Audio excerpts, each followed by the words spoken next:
प्यार से कहना। और इसी प्रकार से ये भक्ति किसी स्वर्ग की आकांक्षा के लिए भी नहीं की जाती कि परमात्मा का यहां नाम आज ले रहे हैं तो स्वर्ग मिलेगा, नरक से बच जाएंगे। वो भी तो एक प्रकार की कामना ही है, वो भी तो एक महत्वाकांक्षा है। ये भी इंसान ने खुद को एक स्वर्ग और नरक के चक्कर में ऐसा बांधा हुआ है। तो इसी बात से कहानी दास को याद आ रही थी, हाल ही में पढ़ने को मिली कि एक इंसान ऐसे ही किसी बड़े प्रसिद्ध गुरु थे उसके राज्य में, उनके पास गया कि आपसे एक सवाल पूछना है। उन्होंने कहा पूछिए। तो वो पूछता है कि ये स्वर्ग और नरक क्या होते हैं, और अगर होते हैं तो कहाँ है स्वर्ग और कहाँ है नरक? कहाँ है स्वर्ग का दरवाजा, कहाँ है नरक का दरवाजा? Where is the gate of the paradise, where is the gate of the hell? कहाँ है? तो गुरु आगे से पूछते हैं कि आप पहले ये बताइए आप कौन हैं? तो वो कहता है मैं एक सेनापति हूं। तो गुरु आगे से कहता है कि तू और सेनापति? मैं तो समझता था कि हमारा राजा बड़ा समझदार इंसान है, तेरे जैसे मूर्ख को उसने सेनापति कैसे रख लिया? मुझे तो तुझे देख के लगता ही नहीं कि तू सेनापति हो सकता है। बस इतनी कहने की देरी तो वो सेनापति का हाथ अपनी तलवार की तरफ बढ़ने लगता है।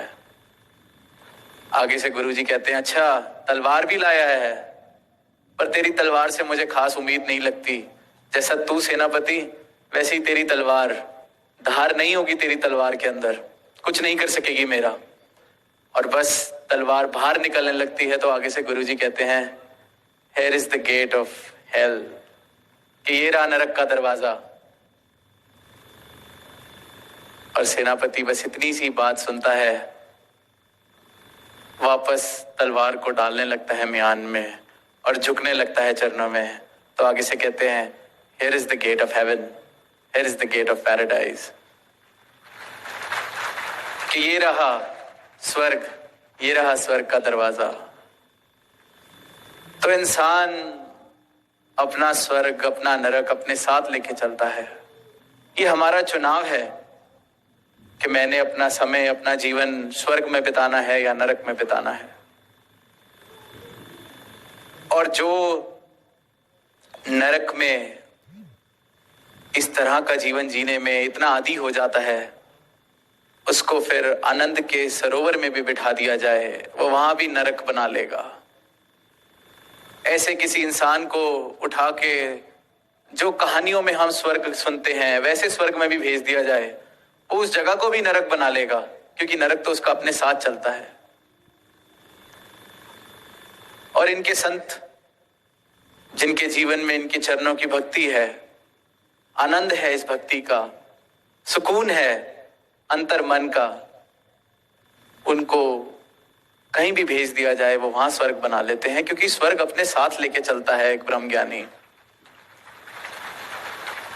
तो ये चुनाव हर पल में इंसान करता है कि ये पल मैं स्वर्ग में बिताना चाहता हूं या नरक में। जीवन सिर्फ और सिर्फ इस चुनाव का है, किस प्रकार से मेरे सामने जो घट रहा है वो घटता रहेगा। और कुछ लोग नरक के ऐसे आदी हो जाते हैं कि स्वर्ग जैसी स्थान को भी वो स्वर्ग नहीं देख पाते। सिर्फ और सिर्फ कमी, सिर्फ और सिर्फ वैर, सिर्फ और सिर्फ